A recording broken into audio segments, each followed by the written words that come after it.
Hello, this is Nini White, founder of Kids Own Wisdom. This is the slideshow that I presented at California Association for the Education of Young Children in Pasadena earlier this month. Today's learning objective: learn how to facilitate, and that word is used very carefully instead of teach, young children engagement with their own social, emotional, and life skills development, with the result of making teachers' jobs easier. This is a man who has still got quite a bit of influence in education and even parenting. Um, and he lived in the 17th century, actually. His name is John Locke. He was an English philosopher, and he described all humans as blank slates at birth. He went on to explain that the direct implication of his blank slate theory was that children need to be taught everything. Now, we don't disagree with Locke when it comes to teaching kids letters, numbers, geography, and how to tie their shoelaces. But we do not agree with Locke that humans are born as blank slates. Any parent and any educator knows that children are born with a strong sense of themselves right from the start of life. They know exactly who they like and who they don't like. And they know exactly what they like and what they don't like. Don't you think it makes sense that always telling or teaching kids how to behave is going to result in various kinds of reactions, ranging from passive compliance or non-compliance to full-blown resistance? Why? Because not only are kids not blank slates at birth, they're actually hardwired at birth with, especially if we refer back to the brain science that I'll be talking about later, they're actually hardwired with a sense of fairness, with empathy, with valid intuition and insights, a natural desire to get along with, to bond, and to have a genuine sense of belonging whenever they're enabled to. All of those natural and hardwired inclinations can be evoked much, much more easily than they can be taught. And when they're evoked rather than taught, they're much more easily stabilized. Or we could just ignore those innate qualities, squash them, and then they become distorted. But no, let's not let that happen. Instead, let's evoke those natural, hardwired inclinations. And let's not buy into the blank slate theory, even though we all have students like these and like these. Your days can become increasingly easier by adopting the Kids Own Wisdom approach. Yes, there is a full kit with 21 widely varying scenarios for sale, but it's not necessary to purchase. You can do this yourself, and I'm going to show you how. First of all, quality images that spark interest and imagination are quite easy to grab off of the internet by Googling. The other important element is asking the kinds of questions that matter to students. But first we need to agree on a few facts about kids. They love being experts. They love it. And they love having our attention when they show us what they know. They are fascinated by other kids. They need, want, and deserve attention. These three facts can be combined to develop kids' short and long-term social, emotional, and life skills growth while making your teaching job a whole lot easier with regular use. With regular use. How? Simple, actually. Ask the kinds of questions that matter to kids, the kinds of questions that draw out their innate understanding, and also the parents and teachers training, their innate understanding about responsible actions, safety, fairness, other people's property, other people's feelings, sharing, and so much more, healthy choices. A key element of this approach is the nature of the questions and the way that they are asked. So let's take a look at that. I call these kinds of questions questions that soar. And I do that because these questions must meet 5 specific criteria. SOAR is an acronym, and we'll take it letter by letter. SOAR-ing questions stretch awareness, are open-ended, are age-appropriately challenging, are respectful, and they're relevant. S stands for stretches awareness, causing big picture thinking. Nothing and no one exists in total isolation. Interrelatedness exists everywhere, and kids are generally always intrigued when they discover new connections and interconnectedness. Let's take a very practical example. We want kids to be safe on the streets, continually repeating, "Stop here, be careful, look both ways before crossing the street." They are necessary, but at a certain point, stretching kids' awareness by asking the right kinds of questions is a way to help them notice what they may have been overlooking because they were never given the specific challenge to notice. But once they notice, they automatically become more self-sufficiently engaged in their own safety and conduct.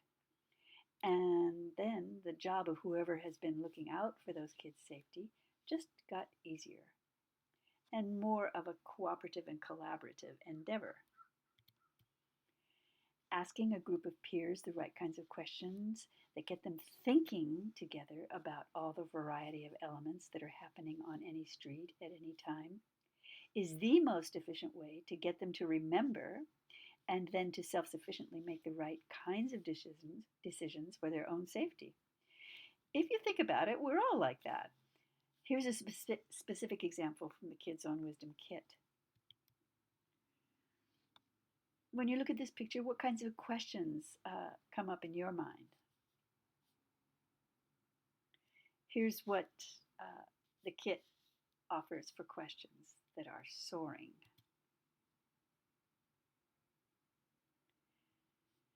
Have you noticed how many of the questions are open-ended in this list? And if they're not open-ended, then we always want to ask something like, "Why do you think that?" Or "Why is that your answer?" And now a little bit more about the O in soaring. Open-ended questions have more than one right answer. They encourage students to think and to analyze, and they generally create curiosity and engagement with responses. Are you familiar with the quote that children must be taught how to think, not just what to think? At Kids on Wisdom, we completely agree with that, but in early childhood education, we think a good first step for children is to learn how to think, is to make certain that they continue thinking, that we don't tell them what to think so often that their own thinking muscles get lazy from lack of use. So here are some examples contrasting open and closed questions.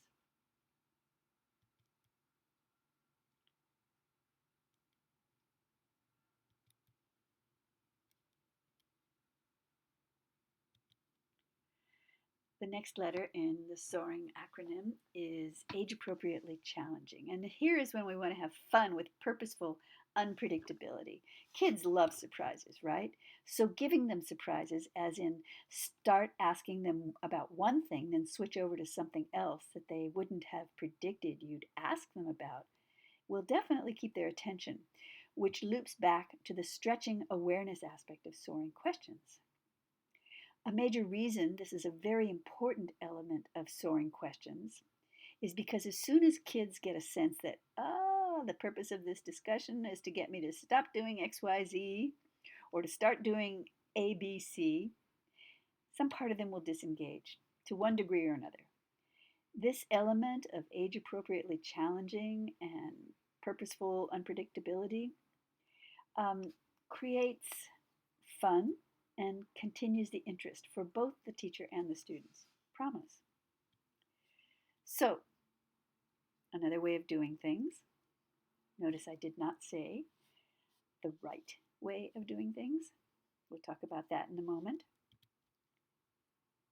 Here are the questions we came up with.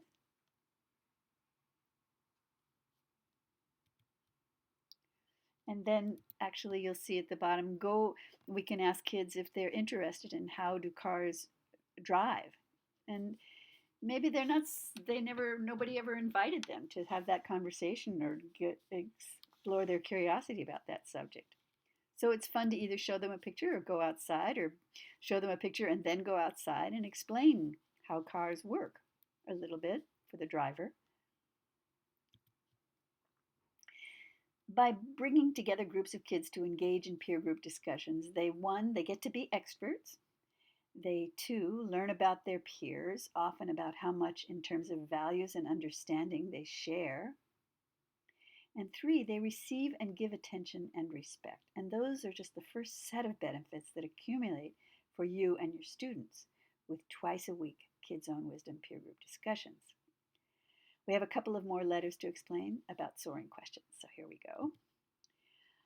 R is for respectful. Do we respect and trust our students' intelligence? They feel it when we do, and they feel it when we don't. Are we actually interested in our students' point of view?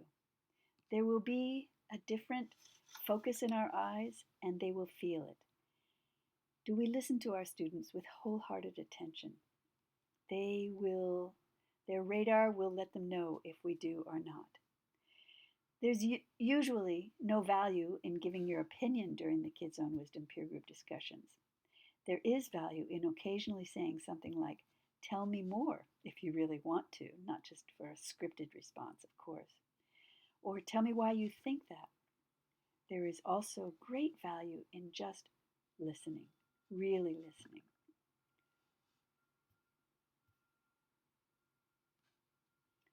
A quote from Bryant McGill. He said that one of the most sincere forms of respect is actually listening to what another person has to say. Simple.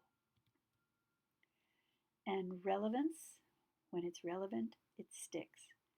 Relevance means that there's something already in the brain to connect to, which brings out the fact that the Kids Own Wisdom approach perfectly aligns with current brain science, the brain science of learning.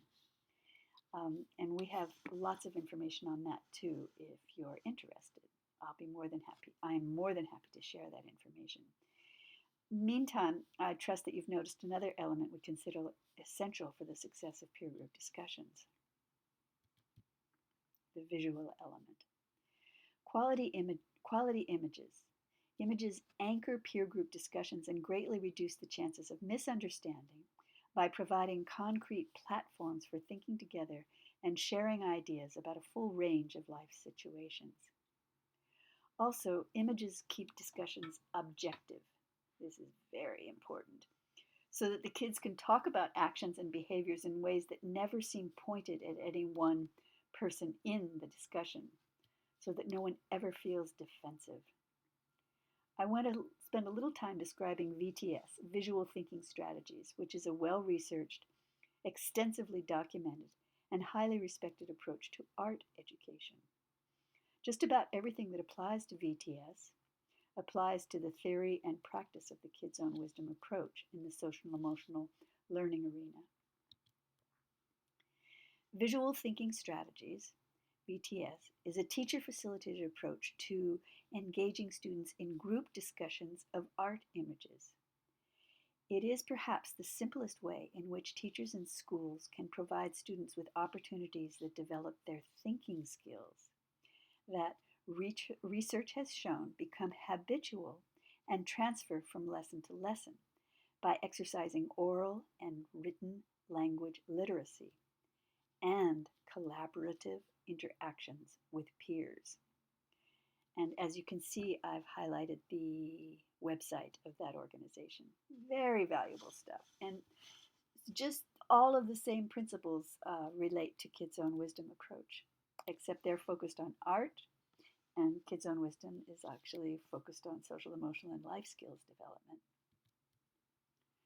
Much like Kids Own Wisdom, VTS provides a way to jumpstart a process of learning to think deeply, enabling students to use existing visual and cognitive skills to develop confidence and experience, learning to use what they already know to figure out what they don't yet know, but are definitely interested in knowing.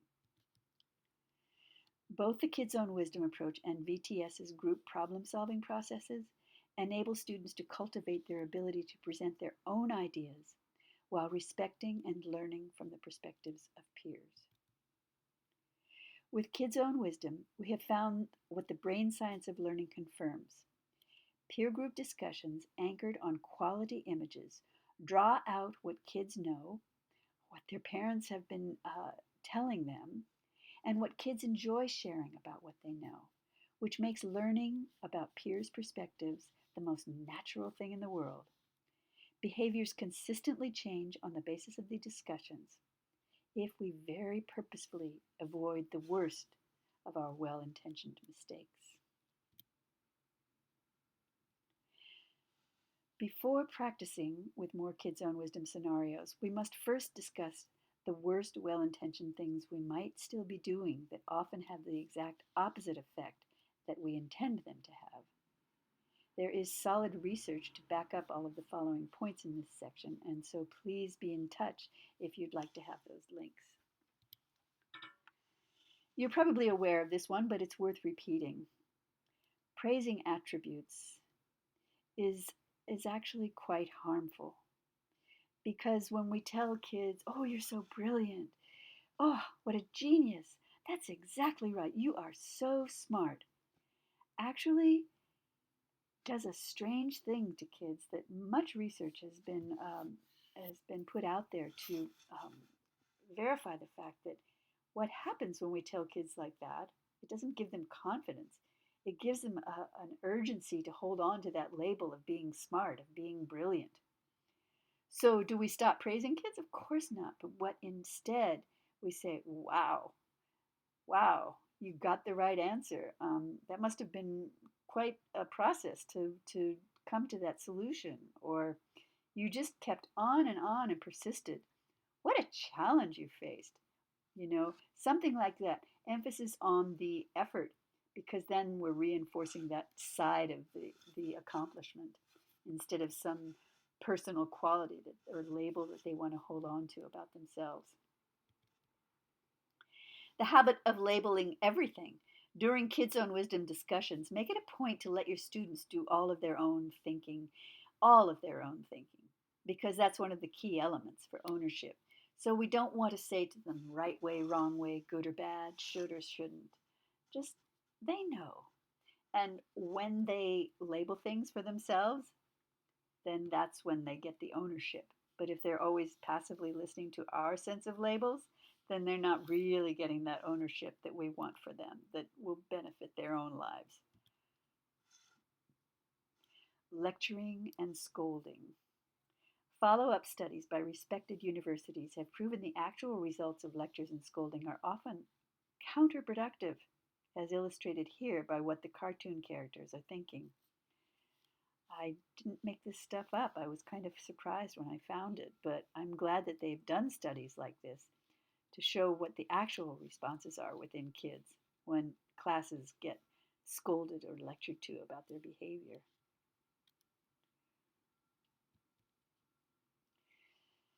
And teachers that I have that have implemented Kids Own Wisdom, they have talked about,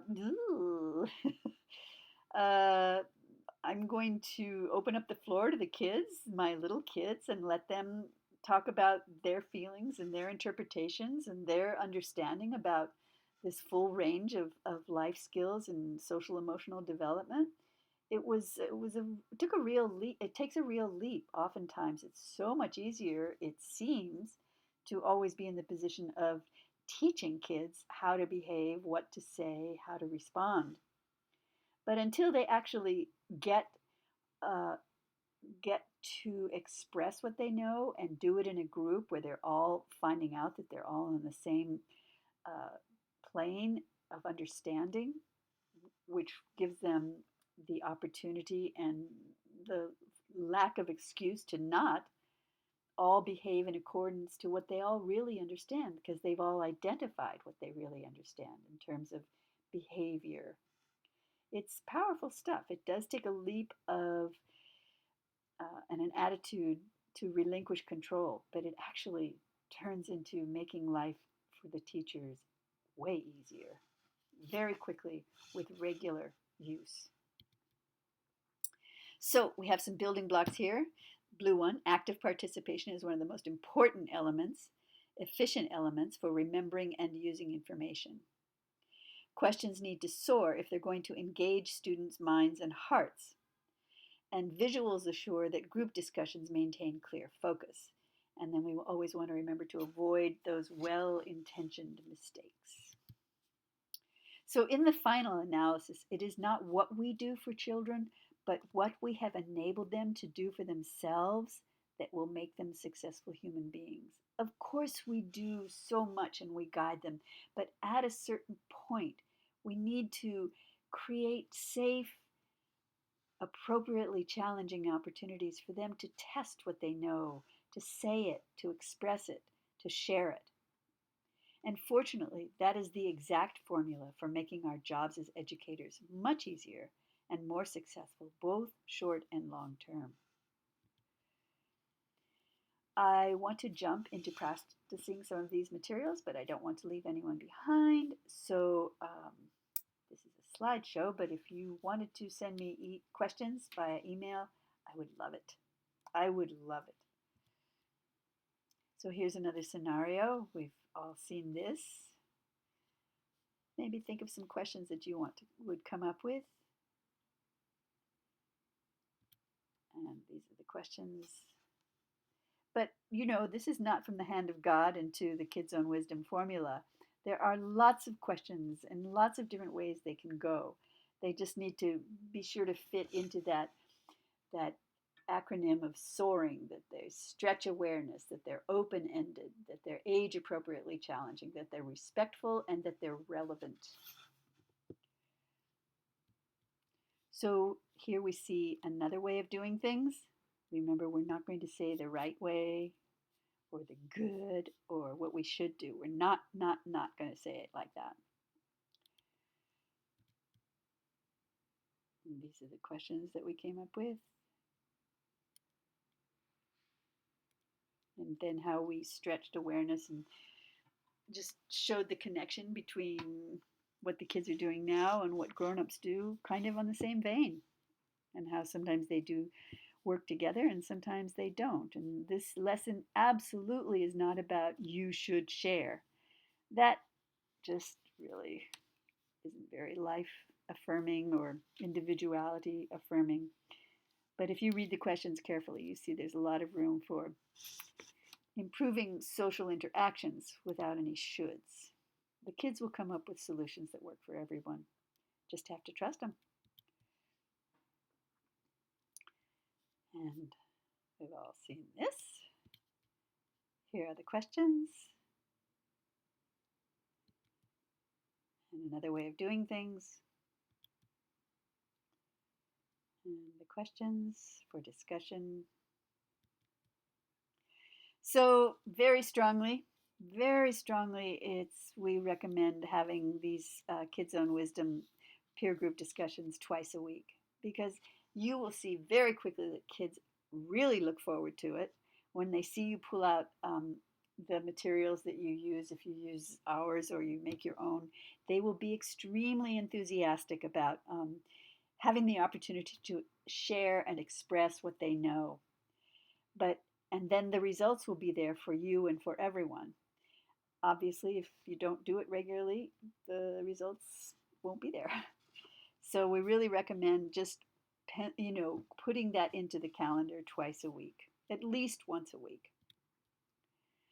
And then I wanted to tell about another marvelous program called Kimochis. And if you just Google that, you'll see it's kimochis.com. And wonderful materials to help kids be able to discuss feelings and personal responses in a way that puts no one on the defensive, objectifies those feelings and responses, just as we do in Kids Own Wisdom with the illustrations, but helps kids become more at home with themselves and with each other.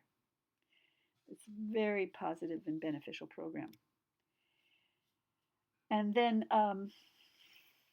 Another program that I have seen, of the many, many that I've seen that are very valuable, this is from Dr. Ross Green.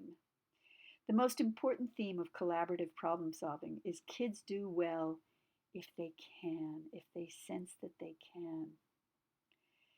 Um, and someone asked him a question: what should we be doing differently to help kids better, help kids do better than we're helping them now? And his answer is, if challenging behavior is set in motion by lagging skills and not lagging motivation, then it's easy to understand why rewarding and punishing a kid may not make things better. Since challenging behavior occurs in response to highly predictable unsolved problems, then challenging kids and the rest of us are a whole lot better off when adults help them solve those problems. So he goes on, and he just has a beautiful, compassionate approach to behaviorally challenging kids. His name is Dr. Ross Green. Kids Own Wisdom has a Facebook page and some YouTube videos, and we'd love to put you on our mailing list. Okay, thank you for your attention.